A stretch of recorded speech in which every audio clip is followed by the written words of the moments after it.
നമസ്കാരം. Set general പേപ്പറിലെ micro teaching എന്നുള്ള ഒരു ടോപ്പിക്കാണ് നമ്മൾ ഡിസ്കസ് ചെയ്യാൻ പോകുന്നത്. എൻട്രിയുടെ മിഷൻ സെറ്റ് എന്ന് പറയുന്ന വാട്സപ്പ് ഗ്രൂപ്പിൽ നിങ്ങൾക്ക് ജോയിൻ ചെയ്താൽ ഫ്രീ ആയിട്ട് നമുക്ക് മെറ്റീരിയലൊക്കെ അവൈലബിൾ ആണ്. ഡിസ്ക്രിപ്ഷൻ ബോക്സിൽ തന്നെ അതിലെ കാര്യങ്ങളുണ്ട്. അത് സബ്സ്ക്രൈബ് ചെയ്യണം എന്നറിയിക്കുകയാണ് ആവശ്യമുള്ളവർ. നമുക്ക് ടോപ്പിക്കിലേക്ക് പോകാം. മൈക്രോ ടീച്ചിങ്, ഈ വേർഡ് നിങ്ങൾക്കൊരു പക്ഷേ ഫെമിലിയർ ആയിരിക്കാം. എന്താണ് micro teaching? The name of micro teaching was coined for this method of developing teaching skill in 1963. 1963 micro teaching method എന്നുള്ള ഒരു പേര് വരുന്നത്. 1963. Origin and development of micro teaching at Stanford University in USA. USA Stanford യൂണിവേഴ്സിറ്റിയിലാണ് micro teaching മെത്തേഡിൻ്റെ origin എന്ന് പറയുന്നത്. അതിൻ്റെ ആരംഭം എന്ന് പറയുന്നത് സ്റ്റാൻഫോർഡ് യൂണിവേഴ്സിറ്റിയിലെ ആണ് എന്നുള്ളതാണ്. Robert Bush, Dwight Allen, Light Anderson തുടങ്ങിയവരാണ് പ്രധാനമായിട്ടും ഇതിൽ സംഭാവന ചെയ്തിട്ടുള്ളത്. പേര് Robert Bush, Dwight Allen, Light Anderson. നമുക്കറിയാം ഡ്വൈറ്റ് അലൻ്റെ W. അലൻ എന്ന് പറയുന്നത് പ്രധാനപ്പെട്ടിട്ടുള്ള ആളാണ്. ഈ മൂന്ന് പേരാണ് വളരെ പ്രധാനമായിട്ടും മൈക്രോ ടീച്ചിങ് എന്നുള്ള വാക്ക് നിങ്ങൾ കേൾക്കുന്ന സമയത്ത് എന്താണ് ഓർമ്മയിലുണ്ടാവേണ്ടത് എന്നുള്ളത്. ഇനി നമുക്ക് അതിൻ്റെ കൂടുതൽ കാര്യങ്ങളിലേക്ക് പോകാം. Meaning and definition of micro teaching. Micro ടീച്ചിങ്ങിൻ്റെ മീനിങ്, ഡെഫിനിഷൻ എന്താണ് എന്നുള്ളതാണ്. Micro teaching is the procedure in which a student teacher practice teaching with a reduced number of people in short period of time with emphasis on a narrow and specific teaching skill. Micro teaching എന്ന് പറയുന്നത് student teacher practice of teaching. അപ്പോൾ നമുക്ക് practice of ടീച്ചിങ്ങിൽ ഒരു അധ്യാപക വിദ്യാർത്ഥിക്ക് അതല്ലെങ്കിൽ അധ്യാപക പഠിതാവിന് അവൻ്റെ എന്താണ് റെഡ്യൂസ് നമ്പർ ഓഫ് പീപ്പിൾ, കുറഞ്ഞ കുട്ടികളുടെ മുമ്പിൽ വെച്ചുകൊണ്ട് ഷോർട്ട് പീരീഡ് ഓഫ് ടൈം, കുറഞ്ഞ സമയത്തിൽ with emphasis on narrow specific teaching skill, വളരെ നാരോ ആയിട്ടുള്ള ഒരു സ്പെസിഫിക് ആയിട്ടുള്ള സ്കില്ല് പ്രാക്ടീസ് ചെയ്യുന്നതിനെയാണ് നമ്മൾ മൈക്രോ ടീച്ചിങ് എന്ന് പറയുന്നത്. അപ്പം മൈക്രോ ടീച്ചിങ്ങിൻ്റെ പ്രൊസീജിയർ എന്ന് പറയുന്നത് അത് പ്രാക്ടീസ് ചെയ്യുന്ന ഒരു സ്കില്ല് പ്രാക്ടീസ് ചെയ്യുന്നതിന് വേണ്ടിയിട്ടാണ്. അത് എംഫസൈസ് ചെയ്യുന്നത് ഷോർട്ട് പീരീഡിൽ കുറഞ്ഞ കുട്ടികളുടെ മുമ്പിൽ വെച്ചുകൊണ്ടാണ് ഈ ടീച്ചിങ് സ്കില്ല്, സ്പെസിഫിക് ആയിട്ടുള്ള ടീച്ചിങ് സ്കില്ലിനെ നമ്മൾ പ്രാക്ടീസ് ചെയ്യുക. അതാണ് മൈക്രോ ടീച്ചിങ്ങിൻ്റെ പ്രൊസീജിയർ എന്ന് പറയുന്നത്. Then micro teaching is A teaching method. ഇതൊരു ടീച്ചിങ് മെത്തേഡാണ്. ഇപ്പോൾ പുതുതായിട്ട് അധ്യാപകന മേഖലയിലേക്ക് കടന്നു വരുന്നവരും അല്ലാത്തവരുമായ ആളുകൾക്ക് സ്കില്ല് പ്രാക്ടീസ് ചെയ്യുന്നതിന് വേണ്ടിയിട്ടെന്നാണ്. Which the class size, time, task and content is scale down to provide optimal training environment. ഇവിടെ എന്താണ് ക്ലാസ്സിൻ്റെ സൈസ്, ആക്ച്വൽ ക്ലാസ് റൂമിലെ സൈസ് ഉണ്ടാവില്ല കുറഞ്ഞ കുട്ടികളുടെ മുമ്പിൽ. ടൈം കുറഞ്ഞ, അപ്പോൾ ആക്ച്വൽ ക്ലാസ് റൂമിൻ്റെ സമയം ഉണ്ടാവില്ല കുറഞ്ഞ സമയത്ത്. അതിന് കണ്ടൻറ്റ്, കുറഞ്ഞ കണ്ടൻറ്റിൽ scale down to provide optimal training environment. ഒരു ഒപ്റ്റിമൽ ട്രെയിനിങ് എൻവയോൺമെൻറ്റ് ഒരുക്കിയിട്ട് അങ്ങനെ ചെയ്യുന്നതാണ് മൈക്രോ ടീച്ചിങ് മെത്തേഡ് എന്ന് പറയുന്നത്. Then micro teaching is a teacher training technique. ഇതൊരു ടീച്ചർ ട്രെയിനിങ് ടെക്നിക്കാണ്. Which helps the teacher trainee to master the teaching skill. Teaching സ്കില്ലിൽ ഒരു ടീച്ചർ ട്രെയിനി മാസ്റ്റർ ആവാനുള്ള ടെക്നിക്കാണ് മൈക്രോ ടീച്ചിങ് എന്ന് പറയുന്നത്. മൈക്രോ ടീച്ചിങ്ങിൻ്റെ മീനിങ് ആൻഡ് ഡെഫിനിഷൻ ഏകദേശം ഒരു ഐഡിയ നിങ്ങൾക്ക് കിട്ടിയെന്ന് ഞാൻ വിചാരിക്കുന്നു. അങ്ങനെയെങ്കിൽ നമുക്ക് requires the teacher trainees following. അതിൽ to teach a single concept of content. ഒരു സിംഗിൾ കണ്ടൻറ്റിൻ്റെ കോൺസെപ്റ്റ് മാത്രമാണ് നമ്മളവിടെ ടീച്ച് ചെയ്യുക എന്നുള്ളത്. Second one, using a specific teaching skill. Specific ആയിട്ടുള്ള ഒരു ടീച്ചിങ് സ്കില്ലാണ് യൂസ് ചെയ്യുക എന്നുള്ളത്. നമുക്കറിയാം ടീച്ചിങ്ങിൽ ഒരുപാട് സ്കില്ലുകളുണ്ട്. അതിൽ കോർ ടീച്ചിങ് സ്കിൽ എന്ന് പറയുന്നത് 8 കോർ ടീച്ചിങ് സ്കില്ലുകളുണ്ട്. പക്ഷേ ഇവിടെ നമ്മൾ പ്രാക്ടീസിന് വേണ്ടി ചെയ്യുമ്പം using a specific teaching skill, ഒരു സ്പെസിഫിക് ആയിട്ടുള്ള ടീച്ചിങ് സ്കില്ലുകൾ മാത്രമേ നമ്മൾ യൂസ് ചെയ്യുള്ളൂ. അപ്പോൾ ഒന്നിൽ മാസ്റ്റർ ആയതിനു ശേഷം അടുത്തതിലേക്ക് പോകും. And then for a short time, വളരെ കുറഞ്ഞ സമയമാണ്, ഷോർട്ട് ടൈമാണ് ഉണ്ടാവുക എന്നുള്ളത്. ഫോർ എ ഷോർട്ട് ടൈം, വളരെ കുറഞ്ഞ സമയത്തേക്കാണ് എന്താണ് ഒരു സ്കില്ല് നമ്മൾ അവിടെ പ്രസൻറ്റ് ചെയ്യുക എന്നുള്ളത്. To a very small member of people, കുറഞ്ഞ കുട്ടികളുടെ മുമ്പിൽ വെച്ചാണ് ഇത് പ്രാക്ടീസ് ചെയ്യുക. ആക്ച്വൽ ക്ലാസ് റൂമിലുള്ള അത്രയും ആളുകൾ എവിടെ ഉണ്ടാവില്ല, ഒരു സ്കില്ല് പ്രാക്ടീസ് ചെയ്യുന്ന സ്ഥലങ്ങളിൽ ഉണ്ടാവില്ല. ഏതാണ്ട് 5 or 6 കുട്ടികൾ, 5 or 10 കുട്ടികൾ ഇരിക്കുന്ന ഒരു മുന്നിൽ വെച്ചാണ് നമ്മളൊരു സ്കില്ലിനെ പ്രാക്ടീസ് ചെയ്യുക. ഇത്രയും കാര്യങ്ങൾ നമുക്ക് ആവശ്യമായി വരുന്നുണ്ട്, ഒരു ടീച്ചർ ട്രെയിനിക്ക് ആവശ്യമായി വരുന്ന കാര്യങ്ങളാണ്. Then micro teaching, a scaled down teaching encountering class size and time. അപ്പോൾ DW അലൻ്റെ ഒരു ഡെഫിനിഷനാണ് 1966 DW അലൻ കൊടുത്തിട്ടുള്ളൊരു ഡെഫിനിഷനാണ് മൈക്രോ ടീച്ചിങ് എന്ന് പറയുന്നത്. ഒരു സ്കെയിൽ ഡൗൺ ടീച്ചിങ് ആണ്. Encountering class size and time എന്താണ്, വളരെ കുറഞ്ഞ സമയത്തേക്ക് ക്ലാസ്സിൻ്റെ സൈസും ടൈമും കുറച്ചുകൊണ്ട് നടക്കുന്ന ഒരു പിന്നെ എന്താണ് ഒരു സ്കെയിൽ ഡൗൺ ടീച്ചിങ് ആണ് മൈക്രോ ടീച്ചിങ് എന്ന് പറയുന്നത്. വളരെ പ്രശസ്തമായിട്ടുള്ള DW അല്ലൻ്റെ ഡെഫിനിഷനാണ്. ഇത് സാധാരണ പലപ്പോഴും നമ്മൾ എന്താണ് വളരെ ഇമ്പോർട്ടൻ്റ് ആയി പറയുന്ന ഒരു ഡെഫിനിഷനാണ്. Then micro teaching defined a system of controlled practice. ഒരു കൺട്രോൾഡ് പ്രാക്ടീസിൻ്റെ ഒരു സിസ്റ്റമാണ് മൈക്രോ ടീച്ചിങ് ഉള്ളത്. അത് കൺട്രോൾഡ് ആയിരിക്കും. That make to possible concentrate specific teaching behaviour. ഒരു സ്പെസിഫിക് ആയിട്ടുള്ള ടീച്ചിങ് ബിഹേവിയറിനെ കോൺസെൻട്രേറ്റ് ചെയ്തുകൊണ്ടായിരിക്കും മൈക്രോ ടീച്ചിങ് ഉണ്ടാവുക. To practice teaching under the controlled condition. ഒരു കൺട്രോൾഡ് കണ്ടീഷനിലൂടെ ആയിരിക്കും ഇത് പോവുക. ഇതിന് സ്പെസിഫിക് ആയിട്ടുള്ള കോമ്പോണൻസ് ഉണ്ടാവും. ആ കോമ്പോണൻസിന് സാറ്റിസ്ഫൈ ചെയ്തുകൊണ്ടായിരിക്കും ഇത് മുന്നോട്ട് പോവുക. അതുകൊണ്ട് തന്നെ ഇത് സിസ്റ്റം ഓഫ് കൺട്രോൾഡ് പ്രാക്ടീസ് എന്നാണ് ഇതിനെ പറയുക. അതുതന്നെയാണ് ഈവും ഈ DW അലനൊക്കെ പറയുന്ന മൈക്രോ ടീച്ചിങ്ങിൻ്റെ ഒരു ഡെഫിനിഷനായിട്ട് നമ്മൾ ഓർത്ത് വെക്കേണ്ട ഒരു സംഗതി എന്ന് പറയുക. കോൺസെപ്റ്റ് ക്ലിയർ ആയി എന്ന് വിചാരിക്കുന്നു. ഇനി to enable teacher trainees learn assimilate teaching skill under controlled condition. ഞാൻ പറഞ്ഞു എന്താണ് ഒരു ടീച്ചിങ് സ്കില്ലിനെ പഠിക്കുക, അത് അസിമുലേറ്റ് ചെയ്യുക എന്നുള്ളതാണ് വളരെ പ്രധാനപ്പെട്ട. അതിന് ഓരോ ട്രെയിനിയെ എന്താണ് പര്യാപ്തമാക്കുക എന്നാണ് മൈക്രോ ടീച്ചിങ് കൊണ്ട് ഉദ്ദേശിക്കുന്നത്. Master A number of teaching skill, gain confidence in teaching. എന്താണ് ഓരോ ടീച്ചിങ് സ്കില്ലിൽ മാസ്റ്റർ ആവുന്നതോട് കൂടിയിട്ട് ഒരു ടീച്ചർ ട്രെയിനി എന്താണ് അവിടെ എന്തായി മാറുന്നു, കോൺഫിഡൻസ് ലഭിക്കുന്നു, ടീച്ചിങ്ങിലെ കോൺഫിഡൻസ് ലഭിക്കുന്നു എന്നുള്ളതാണ്. So micro teaching is a micro in the sense that is scale down the complexities of real teaching. Real ടീച്ചിങ്ങിൻ്റെ ഒരു കോംപ്ലക്സിറ്റീസും മൈക്രോ ടീച്ചിങ്ങിൽ ഉണ്ടാവുകയില്ല. റിയൽ ടീച്ചിങ് ക്ലാസ് റൂമിൽ നമുക്കറിയാം ഒരുപാട് കോംപ്ലക്സിറ്റീസുകളുണ്ട്. യഥാർത്ഥ ക്ലാസ് റൂമിൽ പോകുമ്പം അവിടുത്തെ കുട്ടികളുടെ ക്ലാസ് റൂം മാനേജ്മെൻറ്റ് അങ്ങനെ തുടങ്ങിയിട്ടുള്ള ഒരുപാട് പ്രശ്നങ്ങളുണ്ട്. പക്ഷേ ഇവിടെ അതൊന്നും ബാധകമല്ല. ഇവിടെ എന്താണ് സ്പെസിഫിക് ആയിട്ടുള്ള സ്കില്ലിനെ പ്രാക്ടീസ് ചെയ്യുക എന്ന് മാത്രമാണ് ഇവിടെ ഉള്ളത്. കൊണ്ട് തന്നെ യഥാർത്ഥ ക്ലാസ് റൂമിൻ്റെ ഒരു കോംപ്ലക്സിറ്റീസും ഉണ്ടായിരിക്കുകയില്ല എന്നുള്ളതാണ്. Then practising on skill at a time. Practice ചെയ്യുന്നത് ഒരു സ്കില്ല് ഒരു സമയത്ത് മാത്രമാണ് പ്രാക്ടീസ് ചെയ്യുക. Reducing class size to 5 to 10 people. അതാണ് 5-10 കുട്ടികൾ മാത്രമാണ് നമ്മുടെ ഒരു സ്കില്ല് പ്രാക്ടീസ് ചെയ്യുന്ന സമയത്ത് ഒരു നമ്മുടെ മുമ്പിൽ ഉണ്ടാവുക. അതുകൊണ്ട് തന്നെ എണ്ണം കുറയും എന്നുള്ളതാണ്. Duration of lesson 5-10 minutes. അതാണ് ഒരു കണ്ടൻറ്റിൽ ഒരു സ്കില്ല് പ്രാക്ടീസ് ചെയ്യുന്നത് 5-10 മിനിറ്റ് മാത്രമാണ് പ്രാക്ടീസ് ചെയ്യുക. കോമ്പൗണ്ട് ബിഹേവിയർ വെച്ചുകൊണ്ട് നമ്മളെന്താണ് പ്രാക്ടീസ് ചെയ്യുന്നത് എന്നുള്ളത്. Then immediate feedback to improve learning. എന്താണ് അവിടുത്തെ ഇമ്മീഡിയറ്റ് ആയിട്ടുള്ള ഫീഡ്ബാക്ക് ലഭിക്കും. ഇപ്പോൾ ഒരു സ്കില്ല് പ്രാക്ടീസ് ചെയ്ത് കഴിഞ്ഞാൽ ഒരു ട്രെയിനി ഒരു സ്കില്ല് പ്രാക്ടീസ് ചെയ്ത് കഴിഞ്ഞാൽ അത് 5-10 മിനിറ്റ് കൊണ്ട് അവൻ എടുത്തു കഴിഞ്ഞാൽ അപ്പോൾ തന്നെ അവന് എന്തുണ്ടാവും ഫീഡ്ബാക്ക് ലഭിക്കും. ഏതാണ് കോമ്പൗണ്ട് ബിഹേവിയർ വന്നോ വന്നില്ലേ, പിന്നെ എന്താണ് അവിടെ ഫീഡ്ബാക്ക് കൊടുക്കാൻ എന്താണ് ടീച്ചറും കുട്ടികളും ഉണ്ടാവും എന്നുള്ളതാണ്. Acquaint the trainee with success of his performance to evaluate improve his teaching behaviour. എന്താണ് ആ പെർഫോമൻസ് ഇവാലുവേറ്റ് ചെയ്യുകയും അതിൻ്റെ സക്സസ് ഇവാലുവേറ്റ് ചെയ്യുകയും എവിടെയാണോ പോരായ്മ അത് പരിഹരിക്കുകയും ഇംപ്രൂവ് ചെയ്യുകയും ചെയ്യും എന്നുള്ളതാണ്. Then electronic gadget can be used facilitate effective feedback. Effective feedback കിട്ടുന്നതിന് വേണ്ടിയിട്ട് ഇന്നൊക്കെ നമുക്ക് എന്താകും ഇലക്ട്രോണിക് ഗാഡ്ജറ്റൊക്കെ ഉപയോഗിച്ചുകൊണ്ടാണ് ഇത് മുന്നോട്ട് പോവുക. ഇത്രയും എന്താണ് പ്രധാനപ്പെട്ട ഇത്തരത്തിലൂടെയാണ് മൈക്രോ ടീച്ചിങ് മുന്നോട്ട് പോവുക. ഇത്രയും ഗുണങ്ങൾ അതിനുണ്ട് എന്ന് പറയുന്നത്.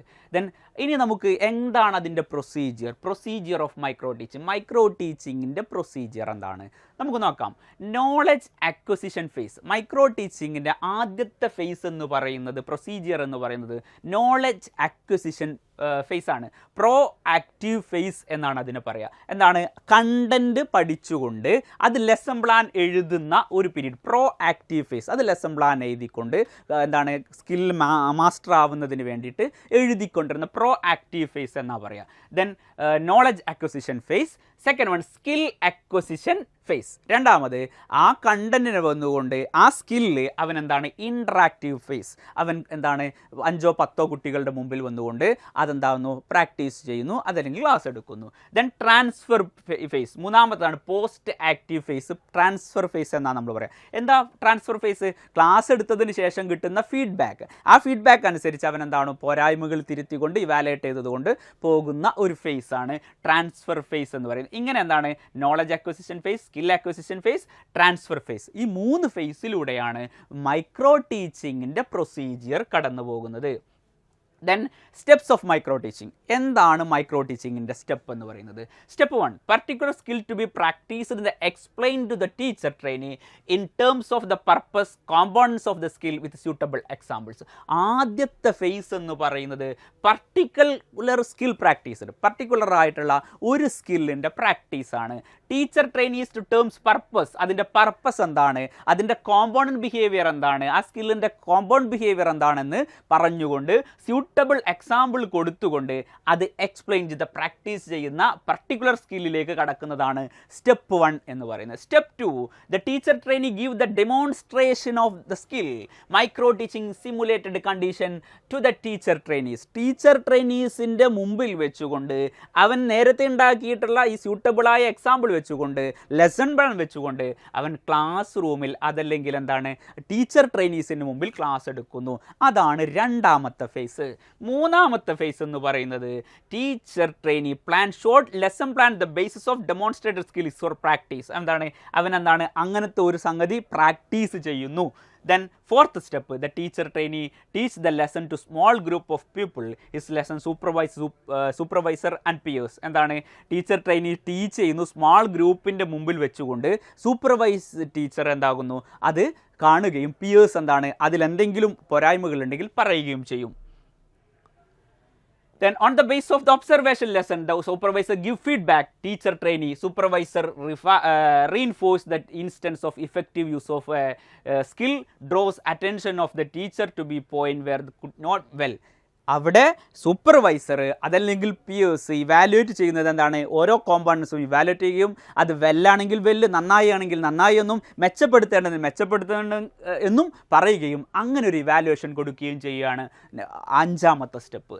Step 6, in the light of the feedback given by the supervisor കൊടുത്തിട്ടുള്ള അല്ലെങ്കിൽ പിയേഴ്സ് കൊടുത്തിട്ടുള്ള ഫീഡ്ബാക്കിൻ്റെ അടിസ്ഥാനത്തിൽ the teacher trainee replan the lesson plan in order to use it more effective manner in the second trial. എന്താണ് എന്തെങ്കിലും പോരായ്മകൾ ഉണ്ടെങ്കിൽ അത് പരിഹരിച്ചുകൊണ്ട് റീപ്ലാൻ ചെയ്തുകൊണ്ട് ലെസൺ പ്ലാൻ ചെയ്തുകൊണ്ട് എന്താണ് ക്ലാസ് റൂമിൽ വീണ്ടും വന്നുകൊണ്ട് കുട്ടികളുടെ മുമ്പിൽ ക്ലാസ് എടുക്കുകയും ചെയ്യും എന്നുള്ളതാണ്. ഏതാണ്ട് ദെൻ ദ റിവൈസ്ഡ് അടുത്ത സ്റ്റെപ്പാണ് the revised lesson is taught another comparable group of people. മറ്റൊരു ഗ്രൂപ്പിന് മുമ്പിൽ വെച്ചുകൊണ്ട് ആയിട്ട് കിട്ടിയിട്ടുള്ള ലെസൺ പ്ലാൻ അതെന്താണ് മറ്റൊരു ഗ്രൂപ്പിന് മുമ്പ് വീണ്ടും എടുക്കും. Then the supervisor observe the reteach lesson gives the feedback the teacher trainee convincing argument and reason. എന്താണ് വീണ്ടും എന്താണ് സൂപ്പർവൈസർ അടുത്ത ആയിട്ട് എഴുതിയിട്ടുള്ള ലെസൺ പ്ലാനിന് വീണ്ടും എന്താവും ഫീഡ്ബാക്ക് കൊടുക്കുകയും ഒബ്സർവ് ചെയ്യുകയും ചെയ്യും. Then next step the reteach cycle may be repeated several times till acquired mastery level is achieved. എപ്പോഴാണ് നിർത്തുക? ആ സ്കില്ലിൽ ആ ടീച്ചർ ട്രെയിനി മാസ്റ്റർ ആകുന്നത് വരെ ഈ സ്റ്റെപ്പ് റിപ്പീറ്റ് ചെയ്തുകൊണ്ടിരിക്കും. ഇതാണ് ഇതിൻ്റെ പ്രധാനപ്പെട്ട സ്റ്റെപ്പ് എന്ന് പറയുന്നത്. ഇനിയും നമുക്കൊരു സൈക്കിൾ വെച്ച് പരിശോധിക്കാം. ഇതാണ് ഞാനിപ്പോൾ ഇത്രയും നേരം പറഞ്ഞത്. ഇതാണ് എന്താണ് ഒരു മൈക്രോ ടീച്ചിങ് സൈക്കിൾ എന്ന് പറയുന്നത്. Plan, first one plan. ഒരു പ്ലാൻ ഉണ്ടാവും എങ്ങനെയാണ് ക്ലാസ് എടുക്കേണ്ടത്, ഏത് സ്കില്ലിൽ ഏത് കോമ്പോണൻറ്റ് ബിഹേവിയർ വെച്ചുകൊണ്ടാണ് ഞാൻ ക്ലാസ് എടുക്കേണ്ടത് എന്ന് ഒരു ട്രെയിനി അതല്ലെങ്കിൽ എന്താണ് സ്കിൽ പ്രാക്ടീസ് ചെയ്യുന്ന വ്യക്തിക്ക് ഒരു പ്ലാൻ ഉണ്ടാവും. ആ പ്ലാന് ടീച്ച് ചെയ്യുന്നു. അതായത് നമ്മളെന്താണ് അക്വസിഷൻ ഫേസിലേക്ക് കടന്നിട്ട് നമ്മളെന്താണ് ഇൻട്രാക്റ്റീവ് ഫേസിലേക്ക് വരുന്ന സമയത്ത് ടീച്ച് ചെയ്യും. അതായത് സ്പെസിഫിക് സ്കില്ല് ക്ലാസ് റൂമിൽ വന്നുകൊണ്ട് ടീച്ച് ചെയ്യുന്നു എന്ന് അതുകൊണ്ട് തന്നെ എങ്ങനെ ടീച്ച് ചെയ്യാം? ഇപ്പോൾ സ്വാഭാവികമായിട്ടും എന്താണ് പ്ലാൻ ചെയ്യുന്നു, അത് പ്ലാൻ ചെയ്തത് കഴിഞ്ഞതിന് ശേഷം എന്താകുന്നു ടീച്ച് ചെയ്യുന്നതിന് 6 മിനിറ്റ്സ് എടുക്കും. ടീച്ച് ചെയ്യുന്നതിന് 6 മിനിറ്റ്സ്. അത് ക്ലാസ് റൂമിൽ പ്രാക്ടീസ് ചെയ്യുന്നു. 6 മിനിറ്റ് പ്രാക്ടീസ് ചെയ്യുന്നു, ആ സ്പെസിഫിക് സ്കിൽ പ്രാക്ടീസ് ചെയ്യുന്നു. എന്നിട്ട് എന്താണ് ഫീഡ്ബാക്ക്, ക്ലാസ് കഴിഞ്ഞതിന് ശേഷം ഫീഡ്ബാക്ക് കൊടുക്കും. ഫീഡ്ബാക്ക് എന്ന് പറയുന്നത് എന്താണ്, ഇത് എത്രത്തോളം എന്താണ് അതിൽ മാസ്റ്ററി ആയോ എന്നുള്ളത് നോക്കുകയും പിന്നെ സൂപ്പർവൈസറും പിയേഴ്സും കൂടിയിട്ട് ഫീഡ്ബാക്ക് കൊടുക്കും. അതിന് 6 മിനിറ്റ്. ദെൻ എന്തെങ്കിലും പ്രശ്നങ്ങളോ പോരായ്മകളോ ഉണ്ടെങ്കിൽ എന്താണ് അത് പറയുകയും റീപ്ലാൻ ചെയ്യാൻ 12 മിനിറ്റ്, 12 മിനിറ്റ് ആണ്. ദെൻ പിന്നീട് എന്താണ് റീടീച്ച്, വീണ്ടും റീടീച്ച് 6 മിനിറ്റ്, വീണ്ടും ക്ലാസ് എടുക്കുക. ദെൻ എന്താണ് റീഫീഡ്ബാക്ക്, അപ്പോൾ സ്വാഭാവികമായിട്ടും റീഫീഡ്ബാക്ക് കിട്ടും. അങ്ങനെ എന്താണ് വീണ്ടും അതെന്താണ് പ്ലാൻ ചെയ്ത് വീണ്ടും ടീച്ച് ചെയ്ത് എപ്പോഴാണോ മാസ്റ്റർ ആവുന്നത് ആ സമയത്ത് അത് നിർത്തുകയും ചെയ്യും. അതുവരെ സ്കിൽ അക്വയൻഡ് ആവുന്നത് വരെ ഇത് ചെയ്യും. ഇതാണ് മൈക്രോ ടീച്ചിങ് സൈക്കിൾ എന്ന് പറയുന്നത്. വളരെ സിമ്പിളാണ്. Plan, teach, feedback, replan, reteach, refeedback. ഇതാണ് മൈക്രോ ടീച്ചിങ് സൈക്കിൾ എന്ന് പറയുന്നത്. ഇനി skill used in micro teaching. Micro ടീച്ചിങ്ങിൽ പ്രധാനപ്പെട്ട സ്കില്ലുകൾ ഏതൊക്കെയാണ്? ഇൻട്രൊഡക്ഷൻ ഓഫ് ദ ടോപ്പിക്, അതായത് സെറ്റ് ഓഫ് ഇൻഡക്ഷൻ എന്ന് പറയുന്നത് മൈക്രോ ടീച്ചിങ് സ്കില്ലിൽ യൂസ് ചെയ്യുന്ന ഒരു സ്കില്ലാണ് എന്ന് പറയുന്നത്. എന്താണ് സ്കിൽ ഓഫ് ഇൻട്രൊഡക്ഷൻ എന്ന് പറയുന്നത് ഒരു സ്കില്ലാണ്. Then fluency in asking question, അത് മറ്റൊരു സ്കില്ലാണ്, ഫ്ലുവൻസി ആസ്കിങ് ക്വസ്റ്റ്യൻ എന്ന് പറയുന്നത്. ദെൻ സ്കിൽ ഓഫ് എക്സ്പ്ലെയിനിങ്, മൂന്നാമത്തത് skill of explaining. Then next one probing question, അന്വേഷണാത്മകമായ ചോദ്യങ്ങൾ ചോദിക്കുവാനുള്ള skill. Then use of blackboard, use of blackboard എന്ന് പറയുന്നത്, ബ്ലാക്ക് ബോർഡ് യൂസ് ചെയ്യുക എന്ന് പറയുന്നത് മറ്റൊരു സ്കില്ലാണ്. Use of illustration with example and explanation, എന്താണ് എക്സാമ്പിൾ വെച്ചുകൊണ്ട് ഇല്ലസ്ട്രേറ്റ് ചെയ്യുന്നതിനുള്ള ഒരു കഴിവ്. Then stimulus variation, voice variation, skill of stimulus variation എന്ന് പറയുന്നത് മറ്റൊരു സ്കില്ലാണ്. Then skill of reinforcement skill എന്ന് പറയുന്നത് മറ്റൊരു സ്കില്ലാണ്. ഇങ്ങനെ 1 2 3 4 5 6 7 8 കോർ ടീച്ചിങ് സ്കില്ലുകളാണ് മൈക്രോ ടീച്ചിങ്ങിൽ പ്രധാനമായിട്ടുള്ളത്. എന്തൊക്കെയാണ് നമുക്ക് ഓരോന്ന് നോക്കാം. Then introduction skill. Introduction skill ഏറ്റവും പ്രധാനപ്പെട്ട മൈക്രോ ടീച്ചിങ്ങിലെ ഒരു സ്കില്ലാണ് ഇൻട്രൊഡക്ഷൻ സ്കിൽ എന്ന് പറയുന്നത്. ഇൻട്രൊഡക്ഷൻ സ്കില്ലിലേക്ക് വരുന്ന സമയത്ത് നമുക്കറിയാം എന്താണ് എസ്റ്റാബ്ലിഷിങ് റാപ്പോർട്ട് വിത്ത് ദ ലേണേഴ്സുമായിട്ട് റാപ്പോർട്ട് ഉണ്ടായിരിക്കണം എന്നുള്ളതാണ് അതിൻ്റെ കോമ്പൗണ്ട് ബിഹേവിയർ ആയിട്ട് പറയുന്നത്. Then linking with the past experience, എന്താണ് പാസ്റ്റ് എക്സ്പീരിയൻസിൽ ലിങ്ക് ചെയ്യണം. Then link between introduction and main part, ഇൻട്രൊഡക്ഷനും മെയിൻ പാർട്ടും തമ്മിൽ ലിങ്ക് ചെയ്യണം. Use of appropriate devices, technique like questioning, examples etcetera. കൃത്യമായ ഡിവൈസ് ഉപയോഗിക്കണം. ഇത് അതിൻ്റെ കോമ്പൗണ്ട് ബിഹേവിയർ ആണ്. അപ്പോൾ ആദ്യത്തേത് എന്ന് പറയുന്നത് ഇൻട്രൊഡക്ഷൻ സ്കില്ല്, കോർ ടീച്ചിങ് സ്കില്ലിൽ introduction skill. Then second one skill of explanation, എന്താണ് എക്സ്പ്ലെയിൻ ചെയ്യുവാനുള്ള കഴിവ് എന്നാ പറയുക. It involve the ability of the teacher describe the logically how, why and what concept precautions for skill of explaining. Why, what, how എന്നുള്ളതിൻ്റെ ഉത്തരങ്ങൾ അത് describe ചെയ്യുവാനുള്ള എബിലിറ്റിയാണ് നമ്മൾ എന്ത് പറയുക സ്കിൽ ഓഫ് എക്സ്പ്ലെയിൻ. അതൊരു ടീച്ചറുടെ ഒരു കഴിവാണ്. അത് കോർ ടീച്ചിങ് സ്കില്ലിൽ വളരെ പ്രധാനപ്പെട്ട ഒരു സ്കില്ലാണ്. ദെൻ അതിലെന്തായിരിക്കണം എക്സ്പ്ലെയിൻ ചെയ്യുന്ന സമയത്ത് ശ്രദ്ധിക്കേണ്ടത് സിമ്പിൾ ലാംഗ്വേജ് ആയിരിക്കണം. Should not be given the shape of an advice, ഒരു അഡ്വൈസ് രൂപത്തിലല്ല അതുണ്ടാവുക. Should be in the sequence, അത് എന്താണ് സീക്വൻസ് ആയിരിക്കണം. Should be according the age, experience, mental level of the people. ഇതൊക്കെ പരിഗണിച്ചുകൊണ്ടായിരിക്കണം എന്തായിരിക്കണം ക്ലാസ് എടുക്കേണ്ടത്. ഇത് രണ്ടാമത്തത്. ഇനി നെക്സ്റ്റ് 3, മൂന്നാമത്തത് എന്ന് പറയുന്നത് skill of stimulus variation. Then അതിൽ പ്രധാനപ്പെട്ട കോമ്പൗണ്ട് ബിഹേവിയർ എന്ന ടീച്ചർ മൂവ്മെൻറ്റ് പ്രധാനപ്പെട്ടതാണ്. ടീച്ചർ ജസ്റ്റേഴ്സ്, ടീച്ചറുടെ ആംഗ്യങ്ങൾ, ചേഞ്ച് ഇൻ വോയിസ് ചേഞ്ച് ചെയ്യുന്നത്, focusing, then changing the interaction pattern, pausing, students physical participation, കുട്ടികളുടെ പാർട്ടിസിപ്പേഷൻ. ഇത് പ്രധാനപ്പെട്ടതാണ് സ്കിൽ ഓഫ് സ്റ്റിമുലസ് വേരിയേഷൻ. മൂന്നാമത്തെ 8 കോർ ടീച്ചിങ് സ്കിൽ ഉണ്ടെന്ന് ഞാൻ പറഞ്ഞു. അതിൽ മൂന്നാമത്തേതാണ് സ്കിൽ ഓഫ് സ്റ്റിമുലസ് വേരിയേഷൻ. അതിൻ്റെ കോമ്പൗണ്ട് ബിഹേവിയർ ആണ് ഇപ്പോൾ പറഞ്ഞത്.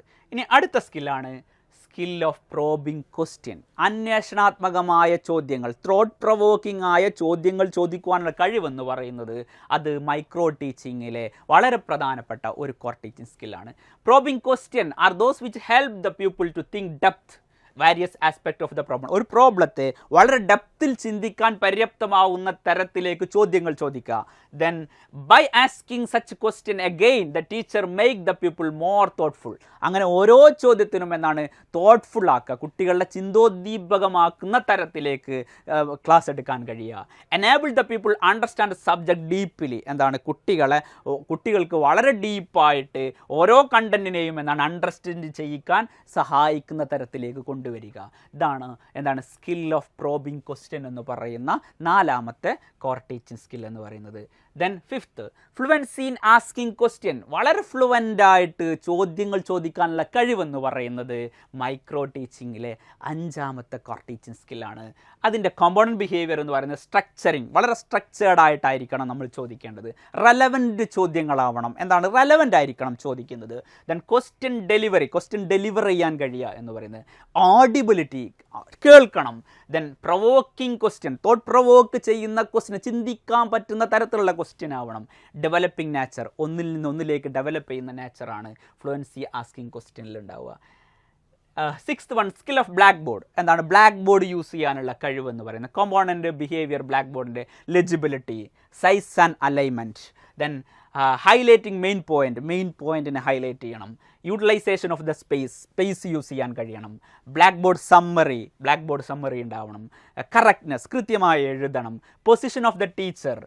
ടീച്ചർ മറഞ്ഞു നിൽക്കുന്ന രീതിയിലൊന്നുമല്ല, പൊസിഷൻ വളരെ കൃത്യമായിരിക്കണം ടീച്ചറുടെ. Then contact with the people. എപ്പോഴും ബോർഡിൽ എഴുതുന്ന സമയത്ത് തന്നെ കുട്ടികളുമായി കോണ്ടാക്ട് ഉണ്ടാവണം. ഇതാണ് 6ാമത്തെ കോർ ടീച്ചിങ് സ്കിൽ എന്ന് പറയുന്നത്. 7th one reinforcement. റീഇൻഫോഴ്സ്മെൻറ്റ് കൊടുക്കുക. കുട്ടികൾക്ക് റീഇൻഫോഴ്സ്മെൻറ്റ് കൊടുക്കുക പറഞ്ഞാൽ ചോദനം, അതായത് ഒരു ചോദനം കൊടുക്കുക, അതല്ല ഒരു പ്രബലനം കൊടുക്കുക എന്ന് നമ്മൾ പറയും.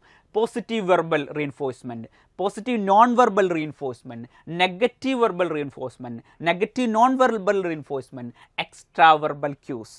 ഇതൊക്കെയാണ് റീഇൻഫോഴ്സ്മെൻറ്റിൻ്റെ കോമ്പോണൻറ്റ് ബിഹേവിയർ ആയിട്ട് വരുന്നത്. Next illustrating with examples.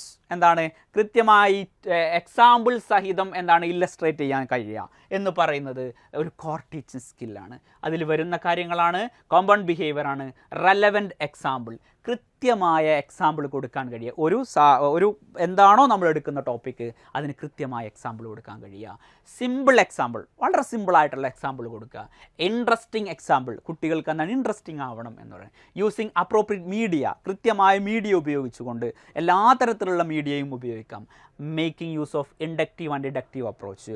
General to particular ആവാം, പർട്ടിക്കുലർ ടു ജനറൽ ആവാം. ഏത് തരത്തിലുള്ള അപ്രോച്ചസ് 2 തരത്തിലുള്ള അപ്രോച്ചസും ഉപയോഗിച്ചുകൊണ്ടായിരിക്കണം illustrating with example. So 8 core teaching സ്കില്ലുകളാണ് എന്തിനുള്ളത്, മൈക്രോ ടീച്ചിങ്ങിന് നമ്മൾ സാധാരണ ഉള്ളത് എന്നുള്ളതാണ്. എന്താണ് ഇതിൻ്റെ മെറിറ്റ്? പ്രധാനമായിട്ടും ഇങ്ങനെ പഠിപ്പിക്കുന്നതുകൊണ്ടുള്ള മെറിറ്റ് എന്താണ്? Then help develop master important teaching skill, eliminate error. ഓരോ കോർ ടീച്ചിങ് സ്കിൽ മാസ്റ്റർ ആവുക എന്നുള്ളതാണ് പ്രധാനമായിട്ടും ഇവിടുത്തെ ഇമ്പോർട്ടൻസ് എന്ന് പറയുന്നത്. അതുകൊണ്ട് തന്നെ ഓരോ ടീച്ചർ ട്രെയിനിങ്ങും എന്താണോ എലിമിനേറ്റ് ചെയ്യേണ്ടത്, കോമ്പൗണ്ട് ബിഹേവിയർ കൃത്യമായി കിട്ടുകയും അത് എന്താണോ അവൻ്റെ തെറ്റുകൾ, എറേഴ്സ് ഉണ്ടെങ്കിൽ അത് മായ്ക്കപ്പെടുകയും ചെയ്യുന്നത് ഈ മൈക്രോ ടീച്ചിങ് പീരീഡിലായിരിക്കും. Then accomplish specific teacher competence. ഓരോ ടീച്ചർ കോമ്പീറ്റൻസും അക്കംപ്ലിഷ് ചെയ്യാൻ സാധിക്കും എന്നുള്ളതാണ് ഇതിൻ്റെ മറ്റൊരു മെറിറ്റ് എന്ന് പറയുന്നത്. Then vehicle of continuous training for both beginners for senior teachers. ആർക്കും സീനിയർ ടീച്ചേഴ്സ് ആവാം, ജൂനിയർ ടീച്ചേഴ്സ് ആവാം, പ്രാക്ടീസ് ചെയ്യുന്ന ആളാണ്, ട്രെയിനീസ് ആവാം. കണ്ടിന്യൂസ് വെഹിക്കിളാണ് മൈക്രോ ടീച്ചിങ് എന്ന് പറയുന്നത്. അതുകൊണ്ട് ഇതൊരു മെറിറ്റാണ്. Then enable understand behaviours important classroom teaching. Classroom ടീച്ചിങ്ങിലെ പ്രധാനപ്പെട്ട ബിഹേവിയേഴ്സിനെ മനസ്സിലാക്കുകയും അണ്ടർസ്റ്റാൻഡ് ചെയ്യുകയും സഹായിക്കുന്ന തരത്തിലാണ് ഈ മൈക്രോ ടീച്ചിങ് ഉള്ളത്. അതുകൊണ്ട് ഇത്രയാണ് മൈക്രോ ടീച്ചിങ്ങിൻ്റെ മെറിറ്റ് എന്ന് പറയുന്നത്. ദെൻ സ്വാഭാവികമായിട്ടും മൈക്രോ ടീച്ചിങ് ലിമിറ്റേഷൻസ് ഉണ്ട്. എന്താണ് limitations? Only skill oriented, content not emphasise. ഇവിടെ കണ്ടന്റിനല്ല പ്രാധാന്യം, സ്കില്ലിനാണ് പ്രാധാന്യം. അതുകൊണ്ട് തന്നെ അതൊരു ലിമിറ്റേഷനാണ്. കണ്ടന്റ് ഫോക്കസ് ചെയ്യാതെ സ്കില്ലിന് ഓറിയൻറ്റേഷൻ കൊടുക്കുക എന്ന് പറയുന്നത്. Large number of training cannot be given opportunity for reteaching and replanning. സ്വാഭാവികമായിട്ടും ലാർജ് ട്രെയിനീസ് ഉണ്ടാവും. പ്രാക്ടീസ്, ടീച്ചർ ട്രെയിനിങ് പ്രാക്ടീസിലൊക്കെ ഒരുപാട് കുട്ടികളുണ്ടാവും. അപ്പോൾ നമുക്ക് കനോട്ട് ബി ഗിവൺ ഓപ്പർച്യൂണിറ്റി, എല്ലാവർക്കും ഒരുപോലെ ഓപ്പർച്യൂണിറ്റി കൊടുക്കാൻ സാധ്യമാവില്ല ഫോർ റീടീച്ചിങ്, റീപ്ലാനിങ്. അത്തരത്തിൽ മാസ്റ്റർ ചെയ്യിക്കാൻ സാധ്യമല്ല എന്ന് പറയുന്നത് ഒരു ലിമിറ്റേഷനാണ്. The require special classroom setting. സ്വാഭാവികമായിട്ടും ഇൻഫ്രാസ്ട്രക്ചറൊക്കെ കൂടുതലായിട്ട് വേണ്ടി വരും, സ്പെഷ്യൽ ക്ലാസ് റൂം സെറ്റിങ്ങുകളൊക്കെ ആവശ്യമായി വരും. സോ അതൊരു ലിമിറ്റേഷൻസ് ആണ്. Then converse only few specific skill, deviate from normal class room teaching. ഒരിക്കലും നോർമൽ ക്ലാസ് റൂം ടീച്ചിങ്ങിലെ ബിഹേവിയർ ഇവിടെ ഉണ്ടായിരിക്കുകയില്ല. അവിടെ സ്പെസിഫിക് ടീച്ചിങ് സ്കില്ല് മാത്രമാണ് കവർ ചെയ്യുക. അതൊരു ലിമിറ്റേഷൻസ് തന്നെയാണ്. Administrative problem while arrange micro lesson. Micro lesson arrange ചെയ്യുമ്പം അഡ്മിനിസ്ട്രേറ്റീവ് പ്രോബ്ലം ഉടലെടുക്കും. കാരണം എന്താണ്, പലപ്പോഴും എന്താണ് ഇങ്ങനെ 5 or 10 കുട്ടികളെ വിധിച്ചുകൊണ്ട് മാസ്റ്റർ സ്കില്ലിലേക്ക് കൊണ്ടുവരുമ്പോൾ അഡ്മിനിസ്ട്രേറ്റീവ് പ്രോബ്ലം ഉണ്ടാകും. ഇതാണ് ഇതിൻ്റെ ലിമിറ്റേഷൻസ് എന്ന് പറയുന്നത്. അതുകൊണ്ട് തന്നെ ഇത്തരം കാര്യങ്ങളാണ് നമ്മൾ ഇവിടെ ഫോക്കസ് ചെയ്തത്. എന്താണ് മൈക്രോ ടീച്ചിങ്ങിൻ്റെ പ്രൊസീജിയർ, കോർ ടീച്ചിങ് സ്കില്ലുകൾ ഏതൊക്കെയാണ് എന്നാണ് നമ്മൾ നോക്കിയത്, അതിൻ്റെ merit, demerit. Okay, thank you all.